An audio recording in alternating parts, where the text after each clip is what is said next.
Welcome to our monthly Charter School Investor podcast, What Charter School Leadership Looks Like. I'm Alan Wohlstetter, founder and president of School Improvement Partnership, which supports high quality public charter schools around the country. We report on over $2 billion of charter school bonds for the financial markets, and we accurately track the operating, academic, and financial metrics of every charter school and CMO in 31 states and the District of Columbia through our School Improvement Partnership database, with more states being added all the time.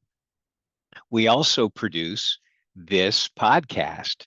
And this month, as every month, we meet with leaders in the charter school sector to better understand how they land the plane while it's still being built. Our guest today is Starlee Coleman, a president and CEO of the National Alliance of Public Charter Schools. The Alliance is the leading national nonprofit committed to advancing the charter school movement. Before we begin and talk to Starlee, though, I'd like to deliver this important message. All students deserve excellent public schools. That's why every day the National Alliance of Public Charter Schools fights on behalf of charter schools nationally so that every child has access to high quality education. Check out the National Alliance for Public Charter Schools Action Center at act.publiccharters.org on ways to engage your member of Congress on the Hill for charter school priorities. So Starlee, with all that, welcome. Very exciting to meet you, I guess, around the time of your 1-year anniversary as CEO and president. Thanks, Alan. So nice to be here today. Um, I think one of the things that I am curious about, and I imagine some of our other listeners will be curious about, is sort of what on your journey, sort of early steps. I know you have more than 25 years of experience in the public sector, turning public policy ideas into law, whether it's through government affairs, communications, grassroots mobilization campaigns. And you have wide-ranging experience in, of course, education policy and advocacy. And as we know, you led the Texas Public Charter Schools Association for quite a few years and co-founded School Forward, which was a public affairs firm advancing education reforms. I know in addition to this podcast, you're a frequent commentator on CNN, Fox News, Wall Street Journal, NPR. So congratulations to all that. And I guess then to start with, Starlee, on your journey, where did you grow up? And were there any experiences or mentors that led you to this role in public education? Yeah, I grew up outside Phoenix, in the suburb of Phoenix called Mesa, Arizona. When I was growing up, it was pretty small, and now it's like a big town, which is our city, which is interesting to me. So I wanted to be a teacher when I was growing up, and so I entered college in at Arizona State and went into the teaching program. And in my second semester of the teaching program, in my first semester in the teaching program, I went back to my high school. I wanted to be an English teacher. I was in high school when the movie Dead Poet Society came out. Oh, I And love that remember that great movie. scene where Robin Williams is on the desk and he's like, "Oh, Captain, my Captain," with the Whitman poem. Anyway, I was like very moved by that, and I was like, "Oh, I'm gonna be an English teacher, and I'm gonna motivate kids, and it's gonna be great." And I went back my first semester in the teaching program to my high school, and I was with my favorite English teacher, Valerie Foster, at my high school, and had a great experience. I loved it. And I was also only a couple of years out of high school at that time. And so there were kids in my class that semester who were like the siblings of my friends, right? Oh my And so, gosh. yeah. And so anyway, that was a really interesting and fun experience for me. And then my second semester in the program, I was assigned to a high school across town, a different part of town, not like my high school. And my like my second or third week in that school, in the classroom, this beautiful young woman comes in to tell her teacher that she's dropping out of high school. And he said, okay, well, good luck. And I was mortified. I could not believe that the conversation was quick and good luck, not fighting for her to stay in school. And I asked him about that, and he said, well, that was just like, that was the way it was in that school and with the kids that went to that school. And like I was a no on that just right away. I couldn't imagine that being my future, and that being the way that the system interacted with kids. And I knew that I was like, I just wasn't going to be able to handle that. And so I dropped out of the teaching program halfway through my second semester in the program. So this was my third year of college. And I was going to need to make up credits in a hurry to figure out, how I could still graduate on time. And I ended up getting an internship for the rest of that semester with a state senator. I was interested in politics. I've always been interested in politics. My grandfather was in the legislature in Texas. And political science was my minor when I was in school. So I ended up getting an internship that semester with the state Senate president in Arizona in his office. He happened to have been the person who was the author of the charter school bill that had passed in Mm, Arizona the year before. And so they were doing some cleanup on the charter school legislation, that's that legislative session. So I was in his office and got to help with that. Got to learn a little bit about what charter schools were and what the intended purpose was. So through that experience, I thought, boy, this is what that little girl needed who dropped out of school. She needed something different. It's something that could be a little more responsive to her family and her family's circumstances, and to her. And that would be um, that where teachers would be empowered to keep a kid like that in the classroom. sh- So anyway, that is what got me started, and I have basically spent my entire career. There have been like moments in time where I've done other things, but basically my entire career since I graduated from college has been in and around education policy and the politics attached to education policy. sure. Well, I wonder what your English teacher back in Mesa would say about that Aw, journey. she's proud of me. We're Facebook friends. So, Oh, yeah. well, look Yeah. what she started, or I that know. teacher started, which is kind of amazing and consistent with everyone's sort of journey. You sort of there's ways in which everybody uh, tries to make a difference to the degree they can, and has Yeah. an impact. And it sounded like you had a couple areas where you could have gone and moved the needle, but not everybody, gets that opportunity to be in that office and have the skill set to do what you did. And what was something you did in the legislature that you were particularly proud of? Oh gosh. Well, I mean, as an intern, right, for a state legislator, your task list is pretty limited. But I mean, the thing that I loved that I was able to do was just do a little bit more research around the intention of the early advocates of charter school legislation all around the country. Arizona was an early state to adopt the charter policy, so there wasn't all that much that was out there. But getting call, there was very limited email at that time, so I was calling up legislative offices in other states and saying, hey, I heard your boss did a floor speech on that charter school bill. Can you send that to me? And people were faxing documents to the office, and I was able to, put memos and briefings together for the legislator I was an intern for so that he would be prepared to advocate for the changes that needed to be made to the charter law in Arizona in committee hearings and on the floor. I see. So that's really that gives an insight to your ability.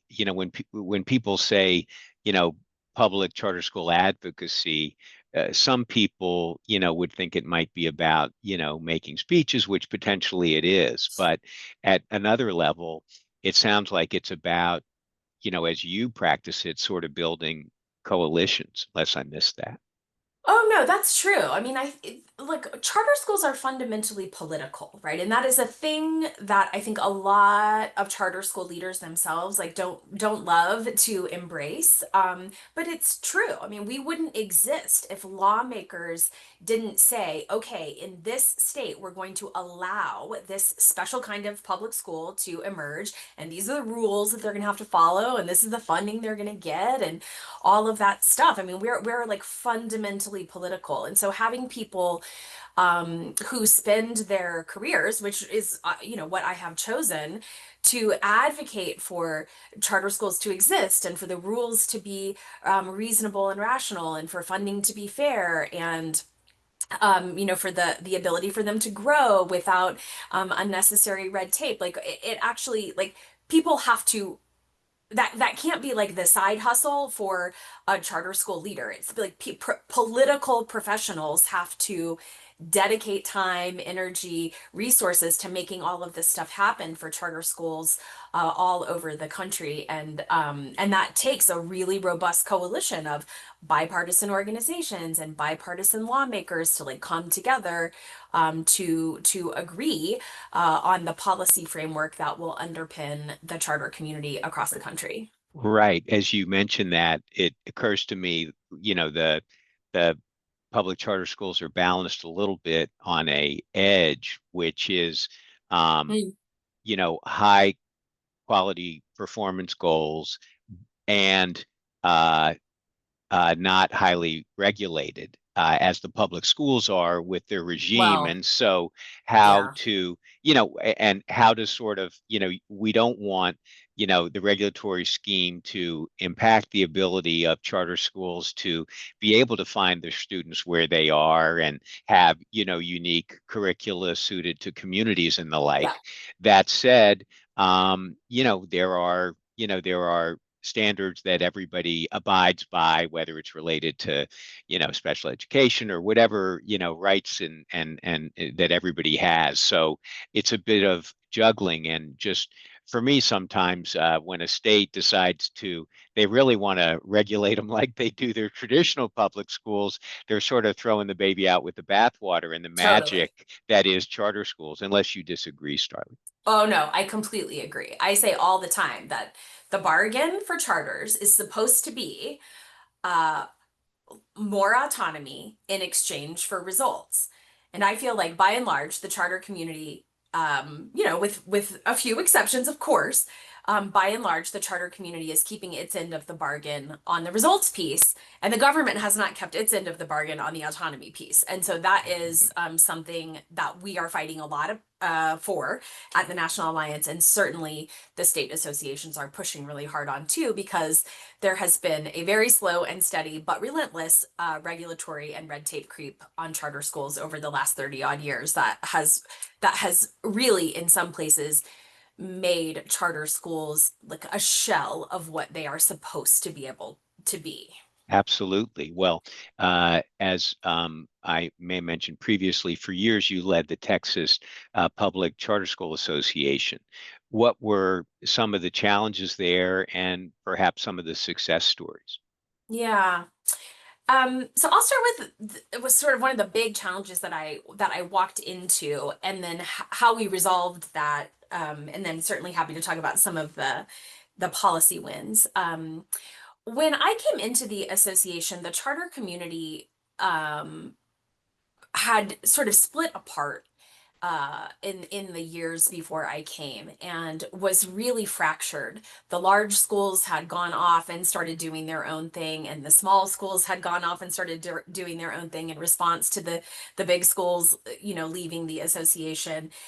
And that um, that fracturing of the charter community created a real challenge for the charter community in Texas. One, in terms of not being able to effectively pass changes that needed to be passed in the legislature to the state law or resolve problems with the agency because somebody would walk into a lawmaker's office and say, hey, the charter community would really like for you to do X. And they would say, well, which part of the charter community? You guys can't even agree on what you actually want. So come back when you're in agreement.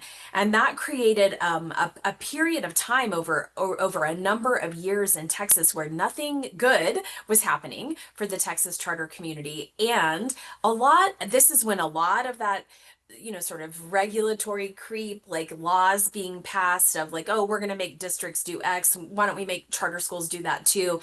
And there wasn't an effective coalition that was pushing back on that stuff because the community had really split apart, and that was bad. We had to fix all of that, and that took some time. But we brought everybody back to the table, and we were able to, over a number of years, really get some good wins in place for charter schools, including lots of work on the red tape factor and reducing a lot of that. Um, in this last legislative session, I feel like there was, lots of groundwork laid while I was there, but they had a huge win this legislative session with a really significant investment from the state on facilities funding, which they really needed. Mm. Yeah, and then one of my favorite bills that we worked on while I was there was, charter growth is just really, really robust in Texas, and um, uh, elected officials who are maybe opposed to, or special interest groups who are opposed to charter schools, understood that they couldn't really stop that growth from happening at the state legislative level. So they started going to cities and pressuring cities to use their zoning and permitting authority to block charter schools from growing. So like charter schools would come before a planning and zoning commission and they wouldn't be able to get a building permit, or they would get a building permit out of the zoning commission, and then when it went to the full city council for a vote, the city council would turn it down. So we had to fix that. That took a long time in Texas. It took 10 years to get that Mm. law fixed. Yeah. And we finally got it done after a number of really close calls and almost getting there, but we just didn't have the votes in the legislature. And so the Charter School Association over time like built up a really robust affiliated political arm that fixed that vote count problem and then got that bill passed right before in 2023, and that was like a Beautiful. really significant accomplishment. And we got all these great stories like right afterwards, where charter schools would send a note into the association and say, "Hey, I just wanted to let you know that I finally got that building permit that I had been denied for 5 times before, or whatever it was." So that felt really good. Yeah. Yeah, yeah, that well that will lead us into talking a little bit about your leadership style. But first I wanted to take a quick break to remind our listeners all students deserve excellent public schools.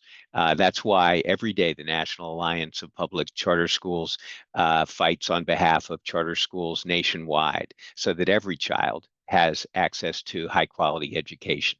Check out the National Alliance of Public Charter Schools Action Center at act.publiccharters.org on ways to engage with your member of Congress on the Hill for charter school priorities. So as you were talking about your term at the Texas Association and some of the things that you were able to accomplish, sort of a what we would call your sounds like you're an overnight success that took 10 years. Yeah, exactly. But uh, uh, let's see, I guess so on your leadership style, you now run the largest charter school advocacy and support organization in the country with partner organizations in 40 states in the District of Columbia. How do you manage your team? Let me just start there. Got a little bit of insight from your team yesterday with grins, but I'd be curious how you do it from your perspective. Yeah. Um, Well, nobody, everybody wants to think that they're an excellent boss and leader of an organization, of course. But the way that I see my job is to be transparent with my team about why we are doing what we are doing. I want everyone on the team to understand like why we're making the decisions we're making, why we're pursuing the projects we're pursuing. And I try, of course, to be fair as a human being to people. I understand, of course, that people have lives. I have a life. I have a little kid, and I want people to be able to feel really fulfilled by work, but also not utterly consumed by it. But then balancing that, of course, with um, high standards for how we approach our work and for the goals that we set for ourselves, because we need to match the trust that level that people are putting in us. I mean, there are millions of little kids whose futures are depending on the ability for charter schools to do a good job for them. And the leaders and stakeholders of those charter schools are counting on us to make sure that the policy and political climate stays good for them to be able to do what they are trying to do for children. And that's a lot of pressure, and it is a lot of trust that people are putting in us to like make sure that when something bad is going down for charter schools or charter kids, that we are there and that we protect them. And I feel that really deeply, and I expect the team to rise to the occasion. And I have been like very, very impressed, of course, with the team at the National Alliance. This last year has been wild, right? An absolutely wild ride with the Supreme Court case that we had to deal with earlier this year. Lots and lots of change at the federal level, and the team has like rolled with the punches in a really impressive way, and like come together to push forward on policy really productively. Sure. Yeah. I think just from my little perspective, the one piece I would add that I found is that, while we have high standards in our organizations, and uh, I've been surprised pleasantly how team members, when they feel supported, almost just crush any standards we talk about if we Hmm. can support them in a way that works for them. You don't always know or hear what they're really thinking and how they're doing it. And they are having the biggest debate. They have a whole different set of skills to bring to it. And so what I've found is that, communication is important, almost one-on-one sometimes, because then you really unlock some gold there that you wouldn't have even known. And it's not about whether they met that standard this week, but what their plan is to actually blow that away because, of their experience. Do you run into that? Oh, totally. Yes, absolutely. And I think one of the reasons why, as you said, the communication is really important and the transparency about why we're doing what we're doing is so that members of the team who are ultimately going to be the person, carrying out a project or a task or whatever, have the information that they need, and also feel connected enough to the leadership of the organization to say, you know what, I don't think that's the right a way to do that, right? And that they know that there is space an opportunity for them to say, I have been thinking about this, and here is the way that I think we should try to pursue this in a strategic and aligned way with the rest of the organization's goals or whatever. I think that's really important, and I don't think you can create a culture inside an organization where people feel free to push back on the leadership, like a decision maybe that I make or whatever, if you're not talking to them a lot and like helping bring them along in your thinking. And if people don't understand why you've made the decision that you've made, then they're definitely not going to feel comfortable telling you like, hey, I heard what you said, I thought about that, how about tweaking it in this way? And I hope, I don't know, I hope that my team knows that it is okay to do that. I mean, some of them push back on me a lot, so I know some of them got the memo, but I think that is an important factor in an organization not being leader dependent, right? Is that the whole team is cohesive and thinking together strategically about Right. how to accomplish goals. And that only comes through transparency and communication. Right. And I'm sure there may be I'm not an educator like you were in your early career and as you aspired to be and many of the people are in the sector, but there may be an echo of how that's important for them as they lead, which is interesting. Well, I want to, with this last piece, I want to talk a little bit about what lies ahead. And I know the National Alliance advocates for legislation that promotes charter school growth and autonomy. What are a couple of your big priorities for the coming year? Yeah, we have at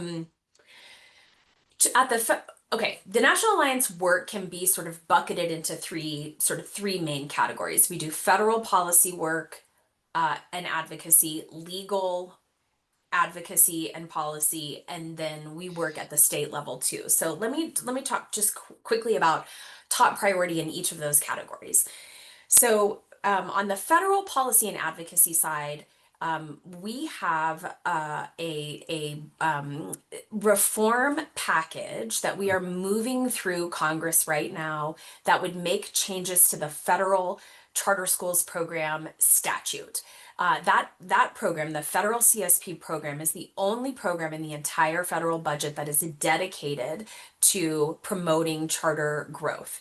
And that program over time, it is a huge value and benefit to the charter community, and it has gotten very, very complicated and complex for charter schools to actually comply with all of the rules and to spend the money that the federal government is giving them to expand into new campuses or whatever it is. So we And have that a money went up, and that money went up under this administration. Yes, for the first time in 6 years. Yeah, so we're really, we're grateful for that, right? So we have a package of three separate bills that is moving through Congress right now with bipartisan support to make that program not necessarily committing additional dollars, but making the dollars, the $500 million a year that are there, like making it much easier for schools to actually use the money in the way that they need it the most. So we are working on that and moving that CSP reform package as our top priority at the federal level. We need to pass some bills. And that is really hard right now. As everybody knows, we can't even pass a federal budget. So imagine how hard it is to get the attention of Congress to like put a charter school bill on the floor of the House and the Senate. It's a lot of work. So we are Sure, working on that's a that. lot. So that's one of the three priorities you're going to talk about. Can I Yep. just, on that one priority, just mention one little thing? Yeah. Uh, as you know, School Improvement Partnership is focused on data transparency and for the sector really does a financial analysis for charter schools that borrow money, all that. So the interesting question is how, is there a way to smooth the reporting for Mm. the grantees and to make it so that it becomes actually what we've worked to do is make it easier for the schools to comply, not because they tell less, but so there's a template of the key data points that are relevant for, the grantor, in this case, the CSP program.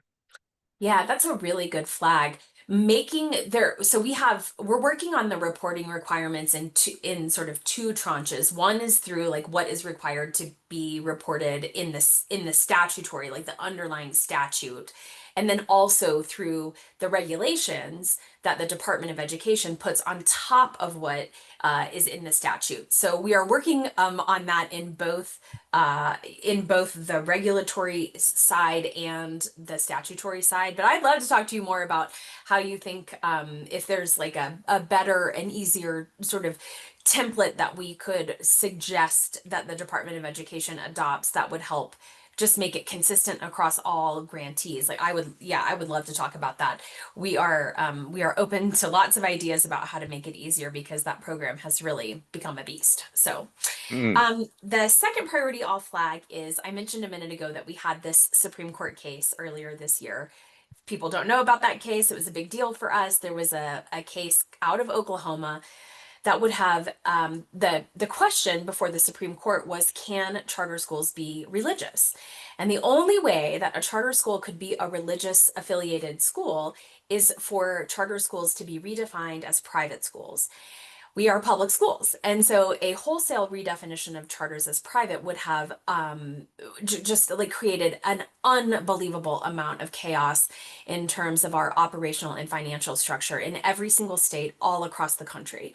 So this was a really, really big deal for us. The Supreme Court had a tied decision in that case. So we anticipate that it will be back. The question will be asked again. In fact, there's two cases right now making their way through the court system, one out of Idaho, one out of California, that ask essentially the same question. So it is quite possible that this case will get That, back to the yeah, Supreme Court. interesting on that. And I've looked at this a little bit. And on that, I mean, I agree, public charter schools, to me, that was a fake issue. The real Mm, issue was you have two archdioceses who were the ones who were on the board and dominated the board of a charter school. And the question was, is that too much religion in your charter school? And so I believe, particularly with the newest justice, that that's going to be a very interesting question in the future, which is how much religion is okay? And can people have a choice? And their choice is to have a place where they can worship. I think that is going to be more than the private public charter school push, which I agree with mm. you is sort of a non-starter. I think that's an area where we may see more to come. Well, you can't get to a place where a charter school can offer a religious curriculum if it is a public school. So the only way that you could get to that place is for charters to be defined as private. And so there you can't separate the questions. They are one in the same. So yeah, I mean we agree. Right? There is very likely that this question will be asked again to the Supreme Court. And so that is a huge part of what we are doing right now. Big priority for us is preparing for the potential of another case and what would that mean if the Supreme Court does redefine charters as private so that some charters could be religious. So it's a really really big issue. It has really really wide consequences for every single charter school in the entire country, even charters that don't want to be religious. It would affect their financial and Sure. operational structure.